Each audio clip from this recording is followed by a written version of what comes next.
Hey folks, SoloGamer here, and we're going to be playing a heroclix little thing called the Infinity Gauntlet. And this little scenario here is based off the 6-issue limited series that came out in the early 90s, I think 91, if I'm not mistaken. And it all centers around Thanos.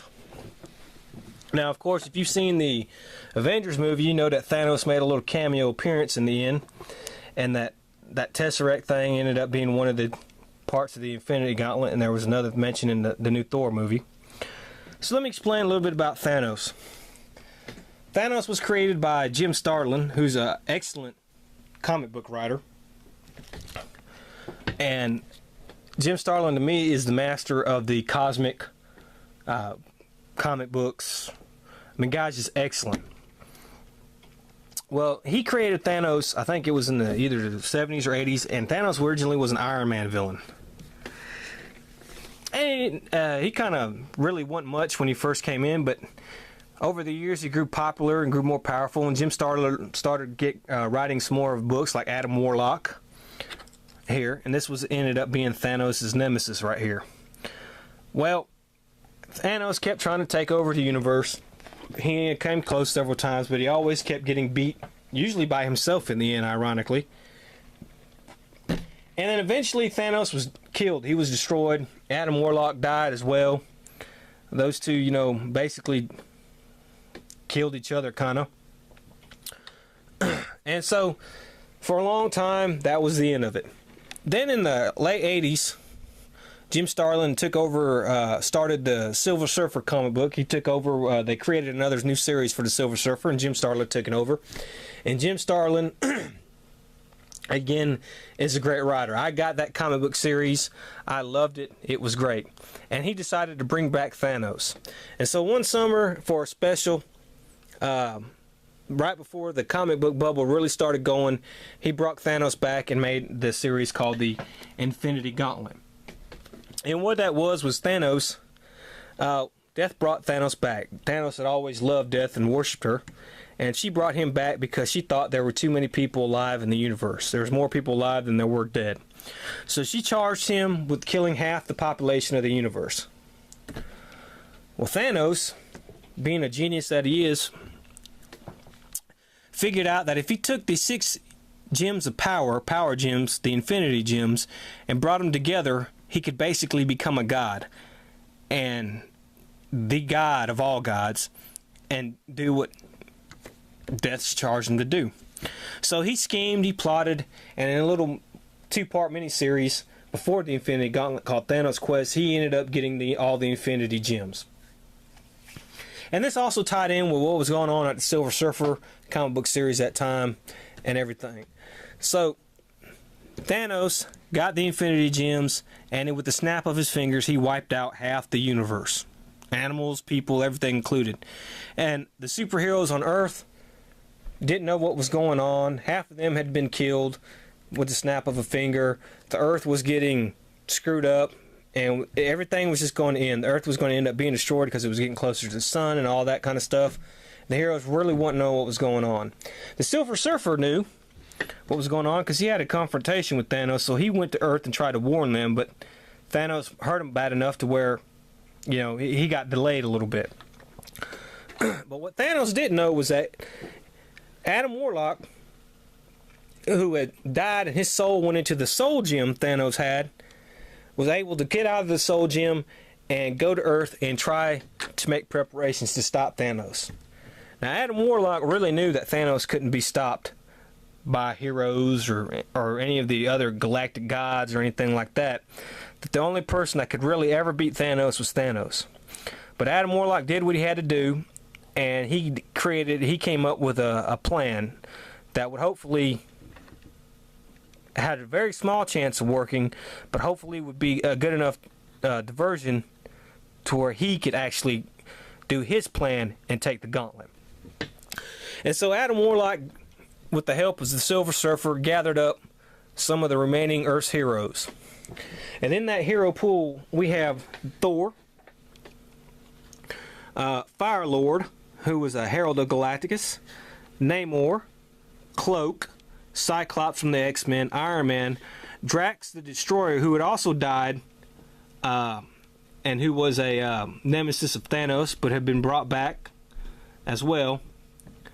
The Incredible Hulk, Captain America, Vision, Spider-Man, Nova, Quasar, Scarlet Witch, and yes, even Doctor Doom, who Doctor Doom had found out about the power and that the gauntlet represented, and Doctor Doom, always being the opportunist, went to go to help the heroes because, one, he didn't want to get destroyed by Thanos either, but if he ever got the opportunity, he was going to take the gauntlet as well. She-Hulk and Wolverine. And what Adam Warlock did was he got all those guys transported to Death Shrine in space. And this is the map we have. This is the actual Death Shrine map, the actual place where the battle took place in the comic books. And so what the plan was Adam Warlock was going to have all these heroes attack Thanos. Now, he knew the whole time that they were going to lose. He knew the whole time they were going to get killed.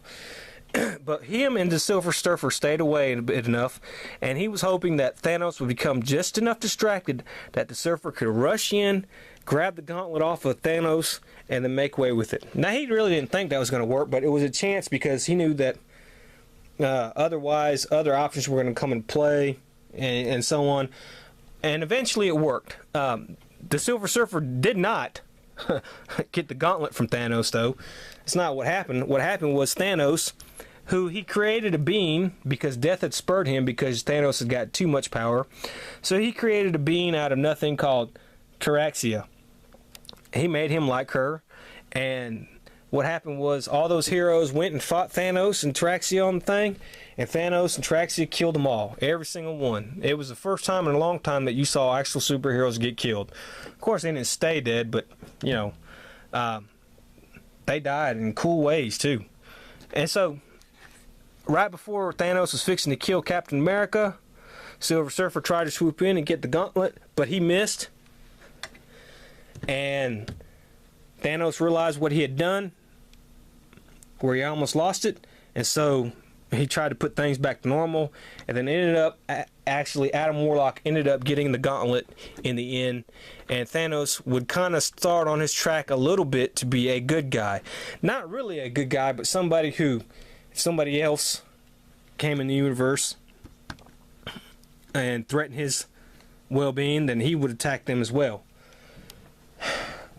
Now, several people have written Thanos since then. Jim Starlin has not written Thanos in a while. He quit some years ago. And Thanos has been written by other people. And I'm sorry, I hate to say this. I don't want to sound mean. But nobody can get Thanos right, no matter how hard they try to write him, no matter how much they write him. Nobody's ever gotten Thanos right except for one person. And that was Ron Mars. Now, when Jim Starlin left the Silver Surfer, Ron Mars took over, and it was like Jim Starlin was still there. Those two had such a close connection, or so much alike, that characters never changed and never skipped a beat. So, Ron Mars and Jim Starlin were the only ones who ever really did Thanos right. And to me, in my mind, they're the only ones I ever liked who did the Silver Surfer. And, you know, I haven't read a Silver Surfer comic book since those two guys left it. And I don't plan on it. If they ever came back, I'd immediately grab it because Ron Mars and Jim Starlin were great writers. Well, anyways, so what we're going to do is we're going to play this scenario. And this is exactly how it was in the thing. Now, Thanos has the Infinity Gauntlet with him. So he's basically a god. So Thanos can go every turn. He doesn't have to push. Now you're going to say, well, what's pushing? Okay. Let's look at two characters we have here. We're going to look at Namor and we're going to look at Thor. Okay. Thor has his shield. He has this line across his shield, whereas Namor does not. That means that Thor has Indomitable. And what happens is that when you do your turn, okay, that's an action. You know, you move, you use your power, whatever, that's an action. And then you take a little token, and some people use poker chips, some people use those little mini dice, some people use other things. I use a little penny just to keep it, you know, just make it easy. I put the little penny next to the character, and that means he did an action. Alright, let's say Namor would do that. He would do an action. Okay? Alright, so let's say it's their next turn. Now Thor can take a second action. It's called pushing. He can take a second action, but and not take any damage. Okay? But then after that, you're going to put 2 pennies by there.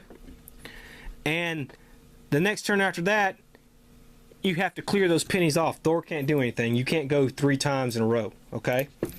But let's say Namor had a thing and he wanted to push like Thor did. But he does not have Indomitable. He does not have that line across his shield, or he does not have willpower going right now. So Namor could go with his second action, which he would do. But he would take a click of damage because he pushed beyond his limits. So he would take that click of damage, and then he would do it. And then the next turn, he would have to clear those pennies off. Okay? That applies to every character and hero. But, except for Thanos, since he has the Infinity Gauntlet, and it's powerful, he can go every turn. Okay? And the Infinity Gauntlet will also let him choose any power he really wants to do, and he gets all these bonuses, which we'll go over when we play. Now, she has Indomitable, so she can push, but she can't go every turn. Like I said, after the second time, she would have to clear. Okay, so if you add all the total heroes up here, it'd be about 1,900 points. And what that would mean is that they would get 19 moves per turn. Well, there's 17 people. So what we're going to do is we're going to split it in half. 8's going to go, and then another 8. So 8 can go one turn, and then the next 8 can go the next turn. Okay?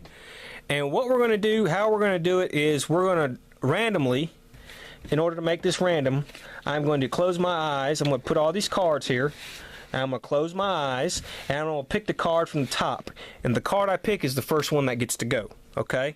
And of course, you see on the cards, all their powers are explained on the card. Okay?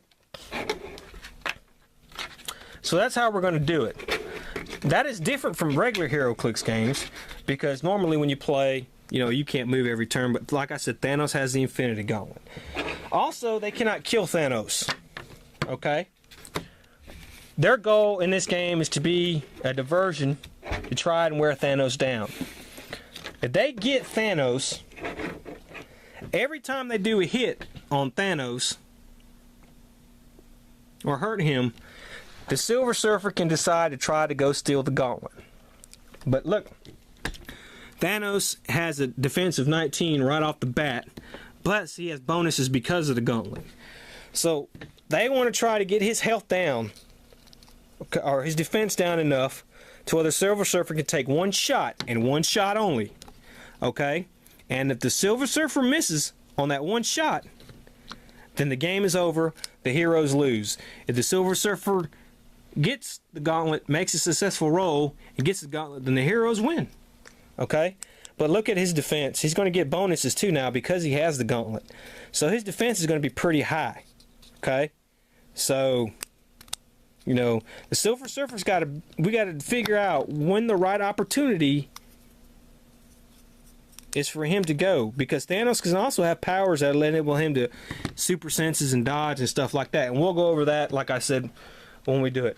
So we have our map set. There is elevated terrain here. Now flyers, of course, and stuff like that can go over that, but anybody that walks is going to have to use the stairs to get up there. Okay? And I'll go over each person's power when we go. Okay? When we go, we'll see what their starting power is and abilities and stuff like that. So let's get the board set. Let's get everything set. Let me get ready, and we'll get started. Okay, so let's get started. As you can see, Warlock and the Silver Surfer are standing there waiting. Thanos and Texterit therein. Here the heroes have been transported in, and we will go first. Remember, we're going to go 8 and 8. I'm sorry. It's going to go, let's see here, 16. We have 17, I believe. So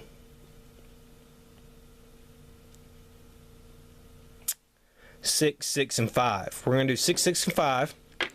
And I shuffled randomly the cards, and the first person to go is Iron Man. Okay, let's take a look at Iron Man. Okay, Iron Man is 125 points. He's number 1 in Avenger set. He is a flyer. And as you can see, he has this little target thing. It means he's basically a sharpshooter. Okay? He can target one person at 6 range, and his damage start off with is 3. Now his powers he starts off with is the first one is running shot. Let me explain running shot. Running shot, now he can move 10 spaces, but if he's going to do running shot, that means it's basically what it says, run and shoot. Let's say he were to, Adam Warlock was right here. Instead of moving his 10 spaces like he could, he's going to move half his value. 1, 2, 3, 4, 5. And then he's going to shoot Adam Warlock, or anybody, you know, if Adam Warlock is in 6 range, then he's going to shoot. Okay? So that's what running shot is. Okay? So he can do that. Now, let's look at his attack. He has a 10 attack. And his 10 attack, he has a pinpoint accuracy, and he has penetrating psychic blast. And what penetrating psychic blast means is when he hits somebody with his shooting attack, whatever defense they have, be it invulnerable, impervious, toughness, anything like that, that penetrating psychic blast is going to eat through their defense. There's really no defense for it. So he does his full 3 points of damage on him when he hits him with penetrating psychic blast. And as you can see, his defense is 17, and that is invulnerability. And what invulnerability means is if somebody were to damage him, 2 of that, let's say Warlock here hits him and does 3 damage. Well, Iron Man has invulnerability, so you're going to take 2 from that 3, so Iron Man is only going to be damaged 1 point. Okay? But like if Adam Warlock had the penetrating psychic blast, he would damage him for the full 3 points. So that's what invulnerability does. And those are Iron Man's first powers to start off with. So Iron Man's going to go first, and he's going to move 1, 2, 3, 4, 5, 6, 7, 8, 9, 10. He'll go right here. And we'll put an action token by him. The next player to go is Namor. And let's look at Namor. He has a Defender's Team ability. I think he was the Galactic Guardian set. He's worth 120 points. Now, you see, Namor is a flyer, but he also is a swimmer. Okay? But there's no water on this board, so we won't worry about that. But he's a flyer. He can move 10 spaces. And this little star here means he has a special trait. And if heroes have a little star on them, that means they have a special trait, and they tell you what the trait is on the card. Alright, it says characters possessing the Defender's keyword or team ability who begin an action adjacent to Namor can use a swim ability that action. But that's not going to apply here because we don't have any water. So, he has an attack of 11 and he has super strength. Super strength means is that he could carry somebody else or carry a heavy object. Okay? If there were any heavy objects on this board. Now, we didn't put any heavy objects on this board because there were none in the comic. But if there were heavy objects on the board, he could carry a heavy object. And then he has a defense of 18, and he has invulnerability 2 as well. And then he has a special power on his attack, and that is Namor can use leadership. Opposing characters subtract 1 from their leadership skills. Okay. And what leadership is at the end of the turn, he can roll. And if he rolls, I believe it is a 5 or a 6, we can take a power action off one of our characters. Okay? So we can try to do that. But for right now, he is going to move 10 spaces. 1, 2, 3, 4, 5, 6, 7, 8, 9, 10. We'll put him here. So that's Namor. The next person to move is Cyclops. And I tell you what, we'll end it here, and then we'll come back next turn and get into more stuff and see how it goes. See you then.